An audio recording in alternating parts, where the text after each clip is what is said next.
qu'ils partent. Est-ce que c'est vous qui l'avez fait venir? Ceux qui demandent à ce qu'ils partent là, c'est pas vous qui les avez fait venir. Moi, je suis pour qu'on puisse travailler, avoir des coopérations avec des pays qui vont accepter de nous aider pour que nous sortons de cette insécurité. Mais qu'est-ce que vous avez quelle garantie aujourd'hui pour nous dire que les Russes là peuvent venir nous aider à sortir de cette situation-là? Pour terminer, au Mali, oui. les Wagner qui sont venus là-bas, là, moi j'ai vu un écrit avant-hier là, dont certains analystes disaient que dans les jours à venir, les Maliens allaient avoir des difficultés pour payer les Wagner. Nous avons des problèmes, c'est même pas, en dehors même de l'insécurité là. Suivez même l'économie du Burkina, dans les jours à venir, ceux qui étaient fanatiques du MPP ou bien ceux qui profitaient du MPP là, les mêmes commerçants là sont en train de tout faire pour amener le pays dans le chaos. Je connais des commerçants qui sont en train de fermer sciemment leurs magasins pour créer une rupture ou bien une pénurie de vivres. Parce que tout simplement, ils travaillent avec le MPP, ils ont hérité des avantages du MPP, donc ils savent que ces militaires-là ne vont pas continuer de leur doter ces mêmes avantages. Donc c'est de vous dire, je ne suis pas contre du fait qu'on se démarque des Français, mais il faut qu'on mette la manière. Et mieux, quand les gens aiment comparer les Français aux Burkinabés, ce n'est pas la même culture. La culture malienne, c'est l'acceptation de l'autre, c'est le vivre ensemble, c'est le pardon. Mais au Burkina, nous ne sommes pas des gens qui pardonnent. Nous ne sommes pas des gens qui prennent la cohésion sociale. On avait proposé ce que le président a dit à Bobo.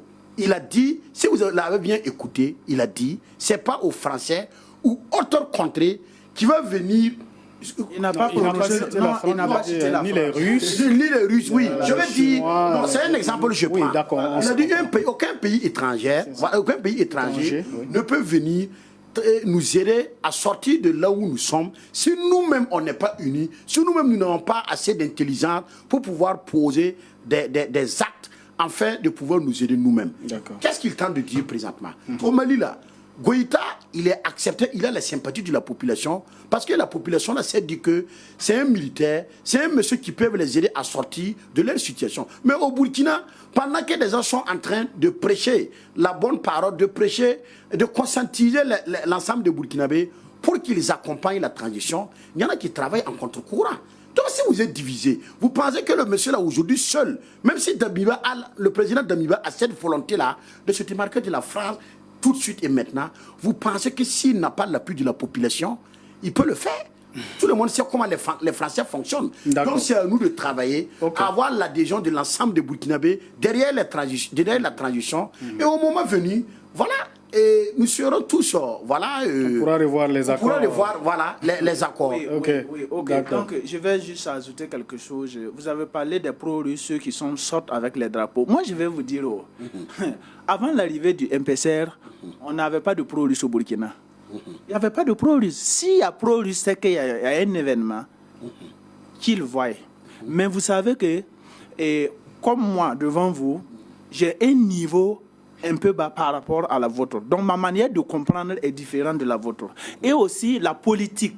L'analyse politique est différente de celui-là qui est un activiste sur le terrain. Sa vision, c'est basé sur une chose. On entend que la Russie a géré les problèmes de notre pays et nous devons aussi collaborer avec la Russie. C'est ce qui est dans leur mental. Maintenant, si le président trouve que ce n'est pas la solution, c'est l'autorité de nous faire comprendre. Par exemple, si je dis nous, je suis un pro-Russie, je peux le dire parce que ce sont mes frères. Voilà, de nous faire comprendre le pourquoi. Aujourd'hui, le président Damiba disait que non, ce n'est pas la Russie. Oui, mais vous allez voir que l'attaque à Gorgagi, tout juste à côté, il y a la force Barkhane qui est venue intervenir, l'aviation, Bourzanga là. Non, si on ne veut pas d'aide d'une autre puissance, pourquoi la force Barkhane vient intervenir dans ce combat? Non, c'est pour dire que nous ne pouvons pas nous emparer d'une puissance. Si on ne va pas collaborer avec d'autres, c'est qu'on va rester avec la France. C'est ça le problème. Pourtant, ce qui énerve la population actuelle là, c'est parce qu'on se dit que le président Damiba est un pro-français qui ne veut pas quitter derrière la France. Non, écoutez, franchement parlant, on va arrêter avec cette affaire de France. Non, si vous m'avez écouté, moi je vous ai écouté. Si vous m'avez écouté parler, M. Sawadro, j'ai dit l'accord entre le Burkina et la France date de 1958. Oui, et pour l'instant, c'est eux qui sont là. Comme vous parlez de l'intervention à Gorgagui, là, je dis, c'est parce qu'ils sont là qu'ils sont allés intervenir. Mais travaillez, vous et moi, comme nous sommes des intellectuels et que nous sachons faire la part des choses, c'est à nous de travailler chacun dans son côté pour conscientiser les autres là, à savoir ce qui nous importe aujourd'hui, c'est travailler à soutenir le président Damiba et la transition. S'il a le soutien de la majorité des Burkinabés, en ce moment, nous pouvons l'exiger. Tu as notre soutien, voilà ce que nous voulons que tu fasses. Mais pour le moment, c'est des politiciens qui ont perdu leur pouvoir, qui ont perdu leurs avantages. Et vous-même, vous savez, il y a après la tentative ratée de la marche des pro-russes, là, il y a des audios qui ont fuité, vous-même, vous l'avez écouté. Des gens qui sont venus de prendre des 4 millions, prendre des quoi. On a dit de faire. Le leader, là, Ouermi, là, actuellement, là, il est où?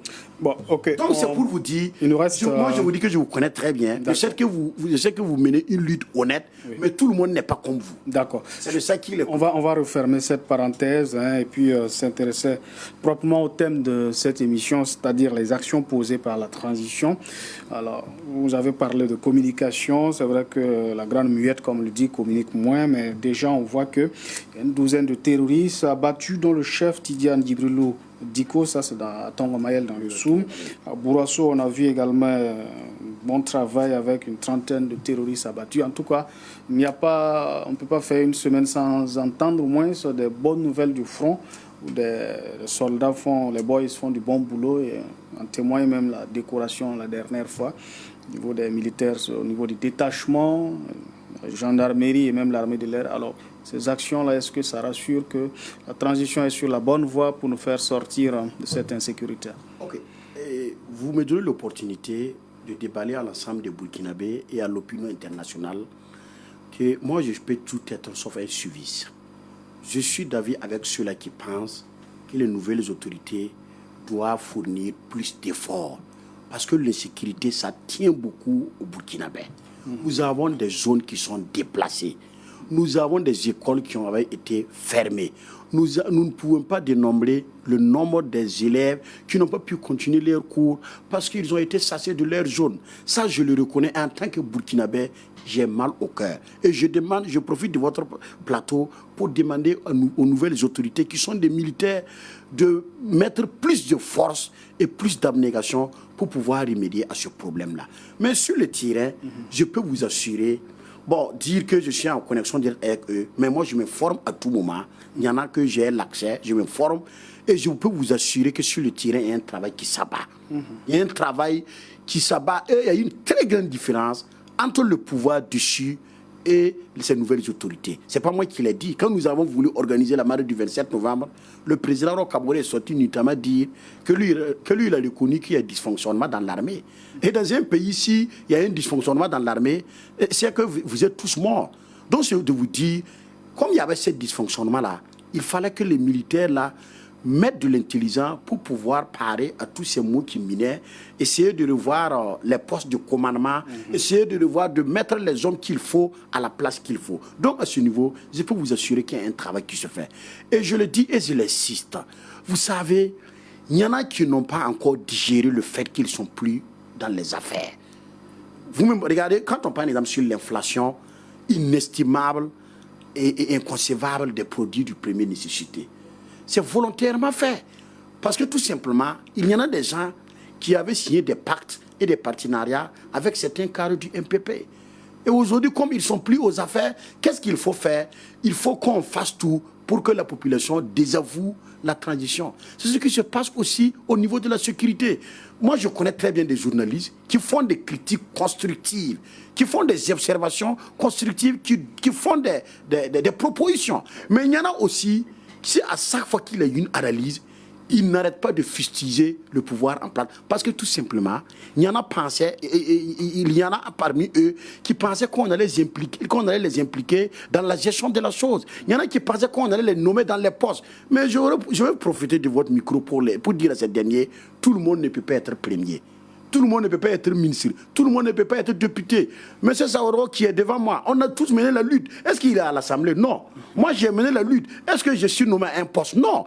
Mais ça ne nous empêche pas de nous impliquer pour contribuer au développement de notre pays. Le patriotisme. C'est surtout ça qui doit nous animer. D'accord. Voilà. Alors, vous avez vu les actions que posent les nouvelles autorités avec les terroristes neutralisés de gauche à droite. Ce pas des actions à négliger. Vous, entre-temps, vous avez parlé de rémunération, c'est-à-dire qu'il faut encourager.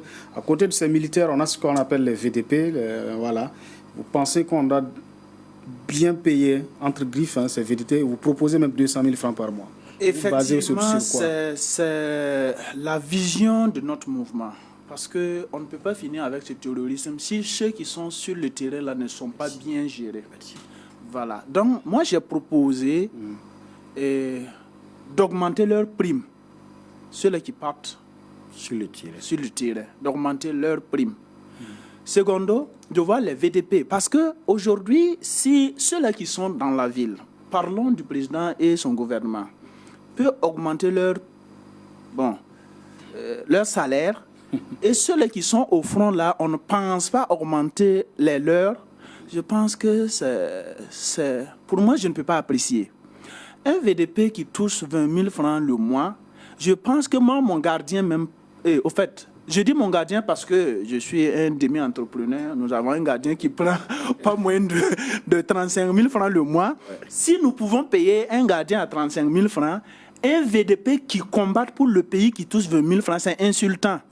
Voilà. Donc, moi, je ne peux pas permettre à cela. Voilà pourquoi nous demandons le minimum pour un VDP à 200 000 francs. Et vous venez de dire qu'il y a que l'État a les moyens. Mais il ne fallait pas augmenter leur salaire si l'État n'a pas les moyens. Si on peut augmenter leur salaire, les ministres, les quoi, je pense que ceux aussi qui sont au front, la première même à augmenter, c'est ceux-là qui sont au front. Parce que c'est ceux qui sont face à l'ennemi, c'est ceux-là qui meurent de jour en jour. Et c'est ceux-là, normalement, qu'on devrait augmenter. Voilà, avant de penser aux ministres ou bien aux autres. Parce que les ministres sont là, c'est des papiers. Mais la réalité, c'est sur le terrain. Augmenter, oui, mais vous n'avez pas donné un chiffre. Parce qu'il y a des militaires également qui combattent sur le terrain avec eux qui n'ont pas 200 000. Non, nous avons proposé pour les militaires. Nous avons dit, par exemple, les soldats, comment dirais-je, peuvent toucher, par exemple, ceux-là qui prenaient les primes de combien, de 6 000 et de 3 000 francs jour là, d'aller plus que ça, parce que je n'ai plus les... D'accord. Voilà, les en tout cas, il faut encourager les éléments sur le terrain, que ce soit FDS ou VDP, il faut les encourager. D'accord. Donc, non, je n'ai pas fini. Rapidement, oui. Donc, aujourd'hui, vous allez voir que après l'attaque, que nos soldats ont tué plus de 40 VDP, ils ont récupéré des motos. Après ça, vous avez... 40 terroristes ou VDP. Non, 40 terroristes, je vais dire. Et nos VDP et les FDS ont récupéré, par exemple, les motos et les engins. Vous avez vu que le pick-up même qui était là, était pour l'armée burkinabé. Vous comprenez, non? Aujourd'hui, nous voyons, je ne sais pas si c'est vrai après les réseaux. Non, c'est vrai parce que les médias ont parlé. Il y a 2 citernes d'échange que les terroristes ont détournées. Oui. Je me pose la question, pourquoi? Parce que si nous ne pouvons pas mettre toutes les dispositions pour mettre fin à cela, ça veut dire qu'on alimente les terroristes de jour en jour. Il n'y avait pas d'escorte, si je veux bien comprendre. Pourtant, vous allez voir que toutes les sociétés minières de Burkina Faso ne peuvent pas traverser sans escorte. Mais si nos commerçants, les opérateurs économiques peuvent traverser pour les ravitaillements et qu'il n'y a pas d'escorte, je pense que ce n'est pas normal cela. Et 2 citernes d'essence, c'est pour alimenter les terroristes là, en combien de temps? Et ils vont encore attaquer aux FDS qui nous... comment dirais-je? Les mêmes FDS qui nous défendent. Partager le même avis de... Donc, c'est pour dire qu'il faut que l'État burkinabé puisse mettre fin de toute possibilité pour donner l'accès au terrorisme là, de ravitaillement, que ce soit du vivre ou bien d'échange. Voilà, donc c'est ce que je veux dire.